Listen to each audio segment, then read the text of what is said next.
again. It's your guy, Professor Cornage. It's your boy, the Clumsy Elf. Back again with That NBA Podcast.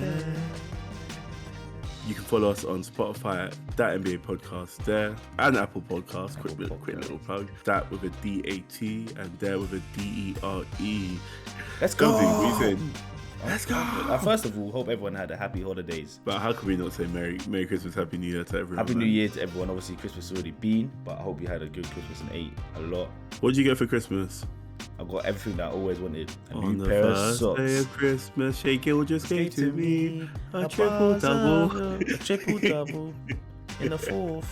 And a buzzer beater. Josh Giddey gave me no points but 10 rebounds and 10 assists. Higgins dropped 24. I'm just going to jump into it straight away, bro. Let's Weirdly, go. last week we gave the Timberwolves Certiest Team of the Week. This week, I'm going to be honest with you. Handing that over to you, bro. I wish I had a time machine so I could go back in time to a few episodes ago where you was laughing at 73-point loss. And I will show you this future episode where you gave us Team of the Week. Yo. Yeah. From where OKC came from, to have a week where they've gone 3-1, and it wasn't even a blowout loss to the Phoenix Suns. It was still like a closely contested game. They beat the Pelicans, Denver, Grizzlies. I had to give it to OKC. Quick one before I pass it to you because I know it's your team and so you know everything about this team. I like your guard trio. I like that Shea Gildress, Josh Giddey and Lou Dort trio because you have your number one primary scorer, then you have Lou Dort who can use your 3-and-D player, then you have your all-around guy in Josh Giddey. At the end of the day, I knew that we'll always bounce back from the 73-point loss. And what was refreshing this week that was a bit different to previous weeks is that even in the wins we got, they weren't all comeback wins. Because that was a little sort of situation we'd find ourselves in a lot of our games that we either go down a lot early or we're winning by a lot early and then it all plateaus out in the third quarter and then it makes it tough for us in the fourth quarter. It was more normal competitive basketball this week. Nice. My first team this week, I gave it to the Milwaukee Bucks. Oh, interesting. Yeah. They went 3-0 this week. Okay. They played against Houston, Dallas, and Boston. Not the greatest competition. Houston Rockets, I'm looking at. Yay. For those of you that don't know as well, that's a new rivalry I've started between OKC and Houston. Obviously, they didn't have Giannis for the first two games. Yeah. But Drew Holiday, Chris Middleton, and Boogie, Mr. DeMarcus Cousins, they averaged like 20 points each. Plus each. Nice. And they held it down while Giannis was out. And then they had the Boston game on Christmas Day. Giannis, oh my lord. But this is weird. It's weird because it's like, obviously Giannis came back.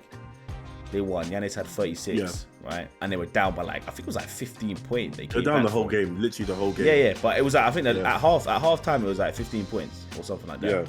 Yeah. But the thing that's weird is like, when you look at the book, I watched a little bit of that game, but obviously was eating 1-2 turkey and that. Understandable, man. What I saw after was that, like I said, like we had shouted out Chris Middleton and Drew Holiday and DeMarcus Cousins, and it's like Giannis came back, and then like obviously because your primary guy is back, the efficiency of the step up guys drops again, and it goes back to what we said in loads of episodes before about like, when Jalen Green is out at Houston. And when certain players out other teams, it's like it actually makes the team overall better because there's not as much pressure on it because you just got to do what you got to do while your main guys are out. Obviously, they got the win, but it's interesting though that you can see how superstars can actually have negative impacts on other players on the team. That game Giannis had against Boston was an MVP type game. Bro, that guy, the two-way player, is so dominant. Them blocks that block that he got on, was it Robert Williams or something? I think that's his name, bro. Yeah. Then the finish. He's so good. Quick one. Giannis is a type of player that when he has those games like that, I think to myself, how is he not going to be the MVP this season? Yeah. Like he has a game where I look at him and I'm like, he's so much better than everyone else. You know what Giannis comes across to me sometimes? You know, like when you hear stories of Wilt Chamberlain and they say he was the strongest, he was the fastest, he was this, he was that. And then you think like, because you never saw it, you're like, it's just people saying certain stuff. But like with Giannis, it's like I can understand how it's possible to be the strongest, be the most athletic, But with Giannis, it's like, I don't know if it's I don't want to say lack of consistency, because you know how difficult it would be to play like that every single game. But I get what you mean when you look at Giannis as just, even if you look at him without watching any footage, it's hard to see how he's not MVP from now all the way through to he finishes playing. Because Steph and KD, they're the front runners this year, but theirs comes from a purely offensive standpoint. KD a little bit more defense, and Steph has stepped up a bit. No, but the MVP, KD isn't MVP for his defense, even though he's stepping up. It's nothing to do with his defense. But Giannis is literally locked down on that end. He literally locked down. So shout out to Giannis, especially now with players entering the protocols and that. Yeah. And if there's a chance that certain players might miss playoffs, let's just say, I wouldn't be as surprised now as I would have been at the beginning of the season if Milwaukee Bucks go back to back. If that makes sense. Oh, after that game, I'm not gonna lie, but after that game, watching that game, obviously prisoner of the moment, obviously the game just happened. I was looking at them thinking, I could actually see the team going back to back. Yeah, that's what I mean. Genuinely see them. Bro, they still have Brook Lopez to come back. They still got like decent pieces to add to the team. You're like, oh wait, this is actually a dangerous team.